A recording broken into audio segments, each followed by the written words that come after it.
Yesterday we talked about habits and doing things that were habitual, right? I put the bitch in habitual. No. So at the end of the day, I know it's risky for some folks because nowadays this is actually something like talk about being an idiot. I just learned this the other day. Because we have all the money we'll ever need. I understand now that for certain firms they have a day like a day trader margin, but then they have an overnight margin. And for some traders, their accounts are not large enough to be able to carry the risk home overnight over the weekend. So yesterday we talked about habits. If you're in a winning trade, I think it's a bad habit to take off winners just because it's at the end of the day. Now, some of you are like, well, Mike, you just said you have a smaller account. Well, I know I've published videos about the difficulties of having an underfunded account. There's certain realities out there that I can't help you with. If the money's not there, it's not there. So then what happens is your trading model becomes a coping mechanism. You have to cope with the fact that you don't have enough money to keep an overnight trade on, right? Which to me, again, brings on bad habits because there's no reason why you should offset a winning trade just because it's the end of the day. I know some of you feel differently, but then you have to wake up tomorrow and reinvent yourself and look for another setup. I don't want to have to keep doing all that work if I already have found a winner. They're hard enough to find in the first place. I don't get excited about doing blue collar work around trading. You might be at that stage of your career where it feels good to work hard. I know what that feels like. But after a while, again, I don't want to turn trading into a Raymond Carver short story and have it be full of blue collar despair. I want to do as little as possible. That's how I maximize the return on my work, right? Advertisers and digital marketers look at ROAS, return on ad spend, ROAS. And so what they want to try to do, knowing where their revenue is or what their lifetime value is, their average order value is, they know how much they have to pay for paid traffic, right? What are they actually spending to generate all the leads, then divided up the cost by the number of leads, they come up with a cost per lead. And so if they can, then that becomes, again, expected values. So if you're struggling with this and you can't do it, only you know what's the right asset class for you, right? You figured you are interested in certain asset class, whether it be stocks or commodity futures or options or foreign exchange. I can't really help you with that because I don't know you well enough to make that observation.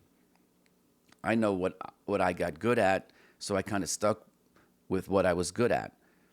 Looking back, it makes a lot of sense now that would have been the case, that for me it was commodity futures. At the time, I didn't know. I didn't have the awareness. So for some of you who are struggling with that and you were looking to trade your equity curve and you want to get out of the habit of taking small gains, but you have an underfunded account, you might consider, trading options so that at least buying options, puts or calls, because at that point you'll know what your max loss is. Whenever you have a debit or a net debit balance on an options trade, that's always going to be your max loss. So if you buy calls or puts outright and you trade directionally, whatever you spend on that premia, I guess, premium is plural, you know what the worst case scenario is going into the trade. Now, if you do bull call spreads or bear put spreads, those are also net debits, and they could be lower cost than just outright directionals. And if they are net debit, right, because at that point you'll buy a bull call spread, you'll have a call with a lower strike, and you'll sell a call on the same instrument with a higher strike. That's going to have a lower premium, so it will bring in some credit, right? So that structure will be cheaper. You also trade off the upside because, theoretically you're capped at the upper strike price. You also have to think about what the net deltas are going to be. So it gets a little sophisticated. The point being is that that's one way to learn how to conjugate your feelings with your trading style in and around taking risk home overnight and over the weekend, because you know what the worst case scenario could be. You can't wake up and find yourself in a disaster.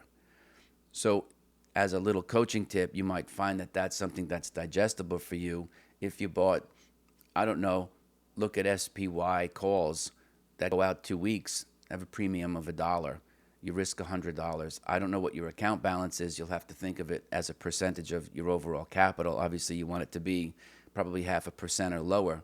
But there are ways that you can experiment with that to learn how to conjugate your emotional constitution and your trading psychology with what you know how to do, and then not have to worry and play somebody else's game, right? Because when you're sitting there trying to, day trade stuff, and you can't hold the position overnight because the margins are too high, you want to stay in control and make sure that you're trading your rules, not trading somebody else's rules. And that goes for prop trading firms and some of these funding accounts too.